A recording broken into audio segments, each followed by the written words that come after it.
ఈ కొత్త ప్రభుత్వం మరి ఎన్నో ఆశలు ప్రజలకు చెప్పినారు, ఎన్నో కార్యక్రమాలు చేస్తామని చెప్పినారు. ప్రజల ఆశతో ఎదురు చూస్తూ ఉన్నారు. వారు చెప్పినటువంటి అన్ని హామీలు తీర్చాలని చెప్పి నేను ఈ ప్రభుత్వాన్ని కోరుతా ఉన్నా. ఎదురు చూస్తూ ఉన్నారు మా రైతులు, రైతు బంధు, రైతు భరోసా కోసం ఎదురు చూస్తూ ఉన్నారు.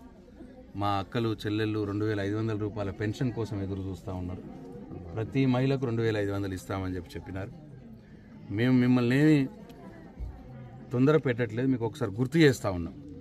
మీరు చెప్పిన హామీలనే ఒకసారి గుర్తు చేస్తూ ఉన్నాం. ప్రజల కోసం, ప్రజల పక్షాన ఎన్నికైన వారం కాబట్టి ఆ 2500 రూపాయలు ప్రతి మహిళకి ఇస్తా అన్న హామీ, 205 యూనిట్ల కరెంటు, ఉచిత కరెంటు అన్నారు. వచ్చే నెల నుంచే ఉచిత కరెంటు, బిల్లులు కట్టకండి అని అన్నారు మీరు ఎలక్షన్లలో. మరి ఇప్పుడు నెలన్నర అయిపోయింది, మళ్ళీ బిల్లులు కొడతా ఉన్నారు. బిల్ కలెక్టర్ లేదు, ఇండ్లకి వచ్చి మైక్లో కూడా చెప్తున్నారు బిల్లు కట్టమని. ప్రజలు కూడా ఎదురు చూస్తూ ఉన్నారు. మరి 200 యూనిట్లు ఫ్రీ అన్నారు, మరి ఎప్పటి నుంచే అని చెప్పి ఎదురు చూస్తూ ఉన్నారు. 10,000 రూపాయలు కాదు, మేము రాగానే 15,000 రూపాయలు రైతు భరోసా ఇస్తామన్నారు రైతులకు. మరి ఎదురు చూస్తూ ఉన్నారు. ఆ 15,000 రూపాయలు ఎప్పుడు వస్తాయి అని ఎదురు చూస్తున్నారు. ఆ 10,000 కూడా మరి ఇంకా 2 ఎకరాల్లో రైతులకు కూడా మొత్తం పనిలేదు. ఆ రైతులు కూడా ఎదురు చూస్తూ ఉన్నారు. మేము రాగానే 2 లక్షల రుణమాఫీ చేస్తామన్నారు. ఎవరైనా బ్యాంకులల్లో మొత్తం తిరిగి కట్టేస్తే మళ్ళా తెచ్చుకోండి, లోన్లు తెచ్చుకోండి బ్యాంకులల్లో. మేము రాగానే 2 లక్షల రూపాయలు రుణమాఫీ చేస్తామన్నారు. మరి దానికోసం కూడా రైతులు ఎదురు చూస్తూ ఉన్నారు. ఇట్లా డిసెంబర్ 9 నాడే ఇస్తామని చెప్పినారు. జనవరి 9 పోయింది, ఫిబ్రవరి 9 దగ్గరలోకి వస్తూ ఉన్నది. కాబట్టి రైతులు 2 లక్షల రుణమాఫీ కోసం చూస్తూ ఉన్నారు. 15,000 రైతు భరోసా కోసం చూస్తూ ఉన్నారు. మా అక్కా చెల్లెళ్ళు 2,500 పెన్షన్ కోసం చూస్తూ ఉన్నారు. అట్లనే 500 రూపాయలకు సిలిండర్ అన్నారు, దానికోసం ఎదురు చూస్తూ ఉన్నారు. అట్లనే 200 కరెంటు ఫ్రీ అన్నారు, కరెంటు బిల్లులే కట్టద్దు అన్నారు. మరి మళ్ళీ ఇప్పుడు బిల్లులు కట్టించుకుంటా ఉన్నారు. మొన్న ప్రజాపాలనలో అప్లికేషన్లు తీసుకున్నారు. మరి అవన్నీ కూడా సమస్యలు ఎప్పుడు తీరుస్తారా అని చెప్పి ఎదురు చూస్తూ ఉన్నారు. దయచేసి ఇది ప్రజాస్వామ్యం కాబట్టి, మీరు చెప్పిన మాటలు నమ్మి ప్రజలకు మీకు ఓట్లు వేసినారు కాబట్టి, ఈ ప్రభుత్వాన్ని, కొత్త ప్రభుత్వాన్ని గెలిపించినారు కాబట్టి, మీరు చెప్పిన హామీలన్నీ కూడా, మీరు చెప్పిన మాటలన్నీ కూడా నిలబెట్టుకోవాలని కోరుకుంటున్నాను. ఇది రాజకీయం కాదు, మీ మీద మాకేం కక్ష లేదు. మేము చేసిన దానికంటే ఎక్కువ మీరు చేస్తామని అన్నారు. ప్రజలు మిమ్మల్ని నమ్మి ఓట్లేసి గెలిపించినారు. చేస్తే చాలా మంచిది. చాలా అంటే ప్రజలకు మంచి జరగడానికంటే మాకు ఇంకా కావాల్సిందేం లేదు.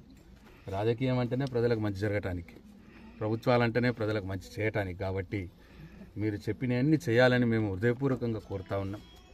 మరి మీరు లేట్ చేస్తే మాత్రం మరి ప్రజల వైపు నుంచి మేము పోరాడక తప్పదు. మాకు వేరే ఆప్షన్ ఉండదు. ఎందుకంటే మమ్మల్ని ప్రజలు గెలిపించినారు కాబట్టి ఈ నియోజకవర్గ ప్రజల కోసం నేను కూడా మిమ్మల్ని అడగాల్సిన పరిస్థితి వస్తుంది, పోరాటం చేయాల్సిన పరిస్థితి వస్తుంది. అక్కడ దాకా రానియద్దని చెప్పి నేను మిమ్మల్ని కోరుతా ఉన్నా. దయచేసి మీరు అన్నది అన్నట్టు డిసెంబర్ 9 నాడే నేను రాగానే 2 లక్షల రుణమాఫీ అన్నారు, దాని సంగతి అని చెప్పండి. అట్లనే 15,000 రైతు భరోసా అన్నారు, దాని సంగతి చెప్పండి. 2,500 ప్రతి మహిళకి ఇస్తామన్నారు, దాని సంగతి చెప్పండి. 500 రూపాయల సిలిండర్ అన్నారు, దాని సంగతి చెప్పండి. అట్లనే 2,000 పెన్షన్, 4,000 పెన్షన్ అన్నారు. ఈ నెల తీసుకుంటే 2,000, వచ్చే నెల అయితే 4,000 రూపాయల పెన్షన్ అన్న మాట మాట్లాడారు ఇప్పటి ముఖ్యమంత్రి గారు, అప్పటి పీసీ ప్రెసిడెంట్ రేవంత్ రెడ్డి గారు. మరి దాని సంగతి ఏందో చెప్పండి. ఇట్లా ఇవన్నిటి కోసం ప్రజలు 1000 కళ్ళతో ఎదురు చూస్తున్నారు. కాబట్టి దయచేసి మీరు చెప్పిన మాటలన్నీ అమలుపరచాలని చెప్పి నేను మరొక్కసారి బాల్కొండ నియోజకవర్గ ప్రజల పక్షాన, ఈ రాష్ట్ర ప్రజల పక్షాన గౌరవ ముఖ్యమంత్రి రేవంత్ రెడ్డి గారిని, అట్లాగే వారి మంత్రివర్గాన్ని హృదయపూర్వకంగా మనవి చేస్తూ కోరుతా ఉన్నాను. జై బాల్కొండ నియోజకవర్గంలో గత ప్రభుత్వ హయాంలో మంజూరైనటువంటి పలు గ్రామ పంచాయతీ బిల్డింగ్లు, పల్లె దవాఖానాలు, హెల్త్ సబ్ సెంటర్లు, అవి మొత్తం పనులు పూర్తి చేసుకుని వాళ్ళ ప్రారంభం చేసుకోవడం జరిగింది. ఇప్పుడు నేను జాగిర్యాల గ్రామంలో ఉన్నాను, భీమ్గల్ మండలం. జాగిర్యాల గ్రామంలో 20 లక్షల రూపాయలతోటి కొత్తగా హెల్త్ సబ్ సెంటర్, పల్లె దవాఖానా ఒకటి మంజూరు చేసుకొని కట్టుకోవడం జరిగింది. వాళ్ళ ప్రారంభోత్సవం చేసుకున్నాం. ఈ సందర్భంగా నేను జాగిర్యాల గ్రామ ప్రజలందరికీ కూడా నా హృదయపూర్వక శుభాకాంక్షలు తెలియజేస్తా ఉన్నా.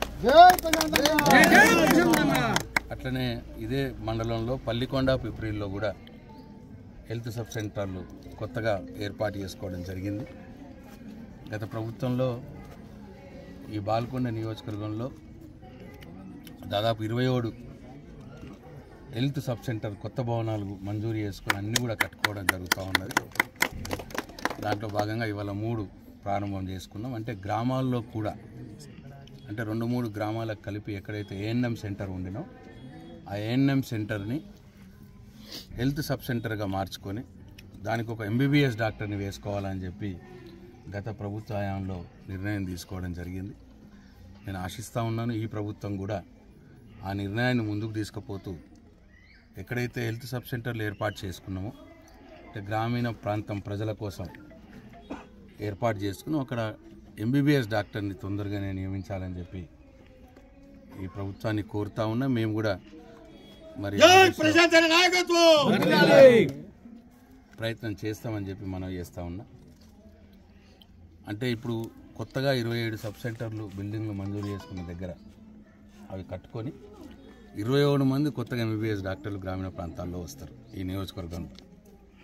అంటే ఇంతకుముందు మండలానికి ఒకటే ప్రాథమిక ఆరోగ్య కేంద్రం ఉండేది, ఏమైనా అక్కడే డాక్టర్లు ఉండేది. ఇప్పుడు అట్లా కాకుండా మండలానికి ప్రతి 2-3 గ్రామాల కంటే దాదాపుగా ఇప్పుడు భీమగల్ మండలంలో 10 నుంచి 12 కొత్తగా హెల్త్ సబ్ సెంటర్లు అయ్యి అక్కడ ఎంబీబీఎస్ డాక్టర్లు రాబోతూ ఉన్నారు. అట్లా గ్రామీణ ప్రాంతాల్లో ఉన్న పేద ప్రజలకు వైద్యం వారికి ఎంబీబీఎస్ డాక్టర్ తోటి వైద్యం అందే విధంగా వారికి అవసరమైనటువంటి మందులన్నీ కూడా అక్కడే లభ్యమయ్యే విధంగా ఆశాలు కావచ్చు ఏఎన్ఎం కావచ్చు ఇక్కడే ఒక దగ్గర కూర్చొని వాళ్ళందరికీ సేవలు అందించే విధంగా ఈ పథకాన్ని రూపొందించడం జరిగింది. బిల్డింగ్లు కట్టుకున్నాం, తొందరలోనే వైద్యులు కూడా వస్తారని ఆశాభావంతో ఉన్నా. అంతా మంచి జరగాలని చెప్పి నేను కోరుతాను. అట్లనే ఎక్కడైతే తాండాలు గ్రామ పంచాయతీలుగా చేసినామో లేదు కొత్తగా చిన్న గ్రామాలు ఉంటే వాటిని కొత్తగా గ్రామ పంచాయతీలు చేసినామో అక్కడ వారికి కొత్త గ్రామ పంచాయతీ బిల్డింగ్లో మంజూరు చేయడం జరిగింది. ఈ బాల్కొండ నియోజకవర్గంలో దాదాపు 67 కొత్త గ్రామ పంచాయతీ బిల్డింగ్లు మంజూరు చేసుకున్నాం గత ప్రభుత్వ హయాం కాలంలో. 67 ప్రతిదీ 20 లక్షల రూపాయల చొప్పున. అట్లా ఇవాళ రూప్లా తాండాలో అట్లనే లింగాపూర్లో అట్లనే దేవన్పల్లిలో కూడా కొత్తగా గ్రామ పంచాయతీ బిల్డింగ్లు కట్టుకున్నాము 20 లక్షల రూపాయలతోటి. అవి కూడా ఇవాళ ప్రారంభోత్సవం చేసుకుంటూ పోతా ఉన్నాం. నేను ఇవాళ జాగిర్యాలు పల్లికొండ పిప్రి ఎక్కడైతే హెల్త్ సబ్ సెంటర్ పల్లె దవాఖానాలు కట్టుకున్నామో వారికి నా హృదయపూర్వక శుభాకాంక్షలు ఆ గ్రామాల ప్రజలకి.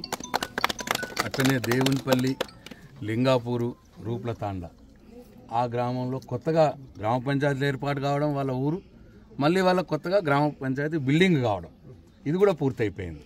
కాబట్టి వారికి కూడా నా హృదయపూర్వక శుభాకాంక్షలు. ఇట్లా ప్రజలకు అందరికి కూడా మంచి జరగాలని ఈ కొత్త ప్రభుత్వం మరి ఎన్నో ఆశలు ప్రజలకు చెప్పినారు, ఎన్నో కార్యక్రమాలు చేస్తామని చెప్పినారు. ప్రజల ఆశతో ఎదురు చూస్తూ ఉన్నారు. వారు చెప్పినటువంటి అన్ని హామీలు తీర్చాలని చెప్పి నేను ఈ ప్రభుత్వాన్ని కోరుతా ఉన్నా. ఎదురు చూస్తూ ఉన్నారు మా రైతులు, రైతు బంధు రైతు భరోసా కోసం ఎదురు చూస్తూ ఉన్నారు. మా అక్కలు చెల్లెళ్ళు 2500 రూపాయల పెన్షన్ కోసం ఎదురు చూస్తూ ఉన్నారు. ప్రతి మహిళకు 2500 ఇస్తామని చెప్పినారు. మేము మిమ్మల్ని ఏమి తొందర పెట్టట్లేదు, మీకు ఒకసారి గుర్తు చేస్తూ ఉన్నాం. మీరు చెప్పిన హామీలనే ఒకసారి గుర్తు చేస్తూ ఉన్నాం. ప్రజల కోసం ప్రజల పక్షాన ఎన్నికైన వారం కాబట్టి ఆ 2500 రూపాయలు ప్రతి మహిళకి ఇస్తా అన్న హామీ. 200 యూనిట్ల కరెంటు ఉచిత కరెంటు అన్నారు. వచ్చే నెల నుంచే ఉచిత కరెంటు బిల్లులు కట్టకండి అని అన్నారు మీరు ఎలక్షన్లలో. మరి ఇప్పుడు నెలన్నర అయిపోయింది, మళ్ళీ బిల్లులు కొడతా ఉన్నారు. బిల్ కలెక్టర్ లేదు, ఇండ్లకి వచ్చి మైక్లో కూడా చెప్తున్నారు బిల్లు కట్టమని. ప్రజలు కూడా ఎదురు చూస్తూ ఉన్నారు. మరి 200 యూనిట్లు ఫ్రీ అన్నారు, మరి ఎప్పటి నుంచి అని చెప్పి ఎదురు చూస్తూ ఉన్నారు. 10,000 రూపాయలు కాదు, మేము రాగానే 15,000 రూపాయలు రైతు భరోసా ఇస్తామన్నారు రైతులకు. మరి ఎదురు చూస్తూ ఉన్నారు. ఆ 15,000 రూపాయలు ఎప్పుడు వస్తాయి అని ఎదురు చూస్తున్నారు. ఆ 10,000 కూడా మరి ఇంకా 2 ఎకరాల్లో రైతులకు కూడా మొత్తం పడలేదు. ఆ రైతులు కూడా ఎదురు చూస్తూ ఉన్నారు. మేము రాగానే 2 లక్షల రుణమాఫీ చేస్తామన్నారు. ఎవరైనా బ్యాంకులల్లో మొత్తం తిరిగి కట్టేస్తే మళ్ళా తెచ్చుకోండి, లోన్లు తెచ్చుకోండి బ్యాంకులల్లో, మేము రాగానే 2 లక్షల రూపాయలు రుణమాఫీ చేస్తామన్నారు. మరి దానికోసం కూడా రైతులు ఎదురు చూస్తూ ఉన్నారు. ఇట్లా డిసెంబర్ 9 నాడే ఇస్తామని చెప్పినారు. జనవరి 9 పోయింది, ఫిబ్రవరి 9 దగ్గరలోకి వస్తూ ఉన్నది. కాబట్టి రైతులు 2 లక్షల రుణమాఫీ కోసం చూస్తూ ఉన్నారు. 15,000 రైతు భరోసా కోసం చూస్తూ ఉన్నారు. మా అక్కా చెల్లెళ్ళు 2,500 పెన్షన్ కోసం చూస్తూ ఉన్నారు. అట్లనే 500 రూపాయలకు సిలిండర్ అన్నారు, దానికోసం ఎదురు చూస్తూ ఉన్నారు. అట్లనే 200 కరెంటు ఫ్రీ అన్నారు, కరెంటు బిల్లులే కట్టద్దు అన్నారు. మరి మళ్ళీ ఇప్పుడు బిల్లులు కట్టించుకుంటా ఉన్నారు. మొన్న ప్రజాపాలనలో అప్లికేషన్లు తీసుకున్నారు. మరి అవన్నీ కూడా సమస్యలు ఎప్పుడు తీరుస్తారని చెప్పి ఎదురు చూస్తూ ఉన్నారు. దయచేసి ఇది ప్రజాస్వామ్యం కాబట్టి, మీరు చెప్పిన మాటలు నమ్మి ప్రజలకు మీకు ఓట్లు వేసినారు కాబట్టి, ఈ ప్రభుత్వాన్ని, కొత్త ప్రభుత్వాన్ని గెలిపించినారు కాబట్టి, మీరు చెప్పిన హామీలన్నీ కూడా, మీరు చెప్పిన